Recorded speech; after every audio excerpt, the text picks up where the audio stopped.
Hello, World Civilization 107 class. I would like to welcome you all to the summer session. Of course, it's not starting just yet, so this is basically my introduction to the class and to give you a heads up on some important things to keep in mind before we start next week.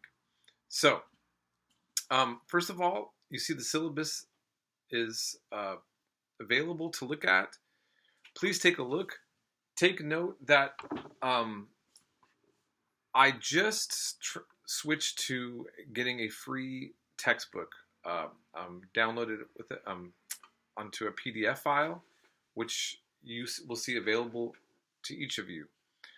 But when I originally made my lectures and set up this class, I was working specifically with a textbook called Connections. And the way that the themes were in the book, I would often utilize them. And obviously, with this textbook, the chapters are completely different and the places to go to. So I am going to be fixing up in the syllabus each week. Once the class starts for the week, you're going to get the right chapters that correlate with the new free textbook. Okay, on the syllabus right now, I'm going to try to start updating this as soon as possible, but you will see a little discrepancy possibly, so just keep that in mind. So that's what's going on there. But each week I will have a link in the module for the reading, and it'll tell you exactly where to go with the textbook. Having said that, there's a few things I just want to explain about the class. First of all, unfortunately, there's a lot to take in a regular semester, during a regular semester.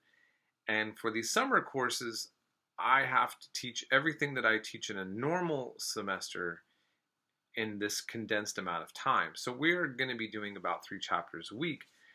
Now, what's different than, let's say, when I do US 101, everything can just kind of go by decade by decade by decade. And so you might get a lot of information, but we're in the same country and much of the same locations, and it's more or less like a continued TV series or like one show, that you're getting to learn from. In this case, we bounce from Protestant Reformation in the first week to the Tokugawa period in Japan, and then the Ottoman Empire and a bit of the Safavids. It's a lot, this is a survey course. So that alone makes this a little bit of a challenging class, because even if you like the information, you are given lots of information. And on top of that, we have a lot of work. But there's several things I want you to think about this. First of all, I don't have any multiple choice quizzes or exams. So you're not required to memorize all of this. So right away, what I want you to do is as you start exposing yourself to a lot of this information, don't get overwhelmed and start just feeling like there's no way I'm going to get all this. You don't have to get all of this. What I want you to do is to just try to learn, just take in what you can, and hopefully something will stick. Okay? Now, part of my assignments that we're going to do will be to help you hone in on a few topics that we've covered and give you a chance to actually maybe learn like 1 or 2 things a little bit better. Okay? And so here's going to be the routine. There's going to be discussions. There's going to be video notes. And you're going to have to take notes on every video that I show. And then you're going to have 2 papers to write. But they often only need to be 1 page each. And so the papers are just about helping you focus on a particular subject that we cover. They're not for research. You don't look for outside information. You only cite the work that we've covered in class. I will be giving you examples of what video notes should look like and what the papers should look like in the first week of class so that you're not confused. And I will work a lot with you on the first week if there's any confusion that you're having. But you're going to need to communicate with me. We're going to need to, that's going to be the most important thing. Take a look at the syllabus right away. On the first week that I open up this class, you need to immediately look at the work and see what needs to be done. And make sure you're not trying to do it all last minute, or at least be aware of what you're trying to do last minute. I have many students that try to do this. They're not realizing just how much that we're cramming in. And so I'm not going to tell you that you can't do it last minute. Well, of course you can. But sometimes students underestimate what work needs to be there, and it's going to be a much better situation if you can assess how much time each week that you're going to really need to be realistically getting this work done, okay?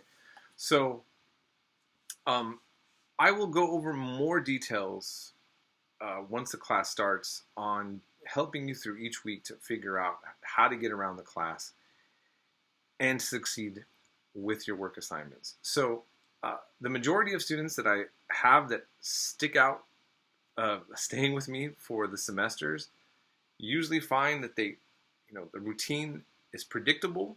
There's no tricks. I keep things simple, and I set it up for you to be able to have success. And I am also going to work with you if you have any issues about being late or needing work with the class, but the important part is going to be you communicating with me.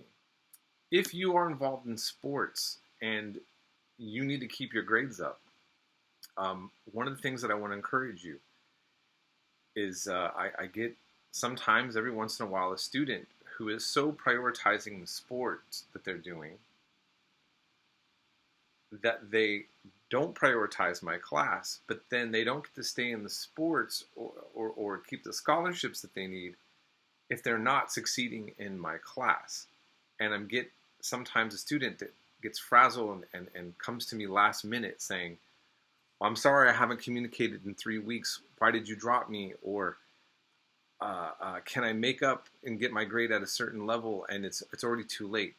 So if you're involved in sports, I'm going to work with you, but you have to work with me. You have to communicate, just like your coach won't tolerate just blowing him off. Don't blow me off. Don't blow the class off.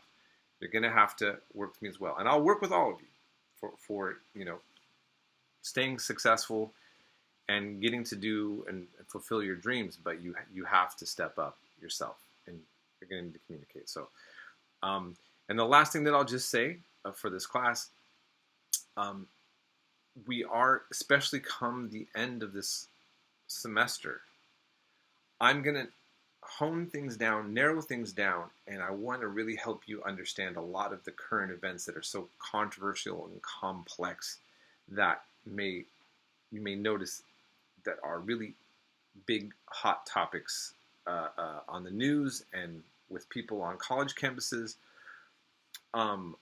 I will do my best to give you nuance so that you can get an understanding of the histories as they're understood by various parties and how we get to where we're at now currently in the big scheme of things.